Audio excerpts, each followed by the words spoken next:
மக்களே நம்ம பார்த்தா இன்றைக்கி சிம்பிளாக ஒரு எக் கிரேவி எப்படி வைக்கலாம்னு தான் பார்க்க போகிறோம். இன்றைக்கி நம்ம தேவையான பொருள் நம்ம 4 முட்டை எடுத்துருக்கோம். அது மாதிரி வெங்காயம் கொஞ்சம் வச்சு கொடுக்குறதா சாப் பண்ணி வச்சுருக்கோம். அது மாதிரி தக்காளிலாம் சாப் பண்ணி வச்சுருக்கோம். அது மாதிரி சீரகம் கொஞ்சம் எடுத்துருக்கோம். 2 பச்சை மிளகாய், தேவையான பெப்பர் தூள். அவ்வளோதான் இது மொத்தமாக நம்ம எப்படி பண்ணலாம் பார்த்தலாம். இப்போ நம்ம முதல்ல அடுப்பு ஆன் பண்ணிக்கிறோம். ஆன் பண்ணிட்டு நம்ம எண்ணெய் ஊற்றிக்கிறோம்.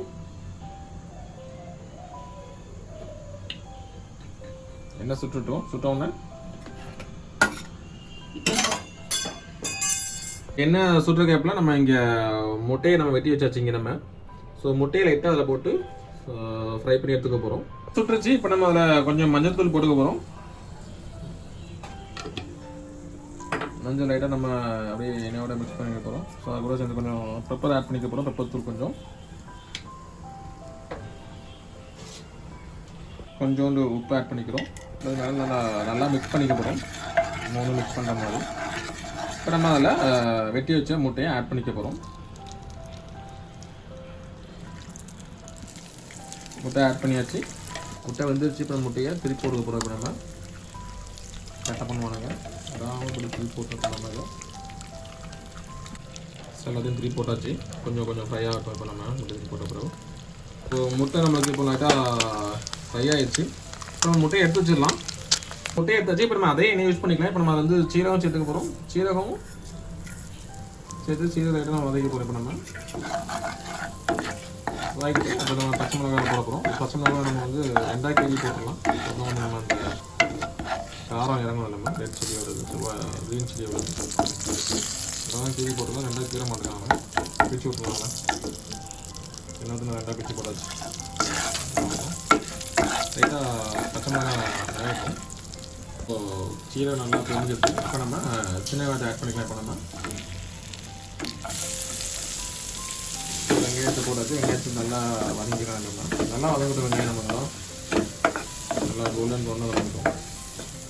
வெங்காயம் நல்லா வதங்கிருச்சு. இப்போ நம்மளுக்கு கொஞ்சம் இஞ்சி பூண்டு பேச்சு எடுத்துக்க போகிறோம். நம்ம இஞ்சி நல்லா பச்சை வருஷம் பேச்சு இப்போ நம்மளுக்கு. ஸோ இப்போ நம்ம தக்காளி ஆட் பண்ணிக்க போகிறோம். ஒரு தக்காளி வெட்டி வச்சுக்கோங்க. அது மாதிரி ஒரு தக்காளிலாம் நல்லா அரைச்சி சேர்த்துக்கோங்க. அப்புறம் அந்த கிரேவியோட கன்சன்ஸ் நமக்கு கிடைக்கும் உங்களுக்கு. இப்போ தக்காளி பழத்தோட பச்சை வாசம் போகிற வரைக்கும் நல்லா வதக்கிக்கோங்க.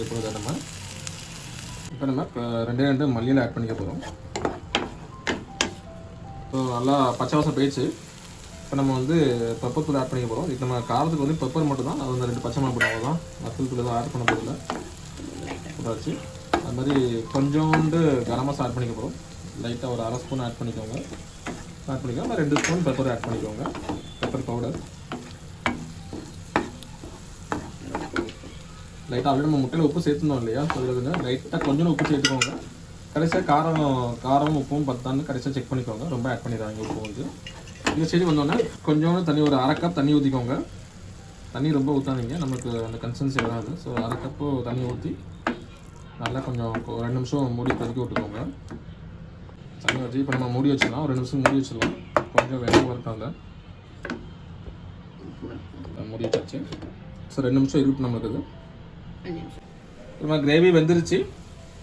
இப்போ நம்ம எல்லாம் முட்டையை சேர்த்துக்கலாம். இப்போ நம்ம எல்லாம்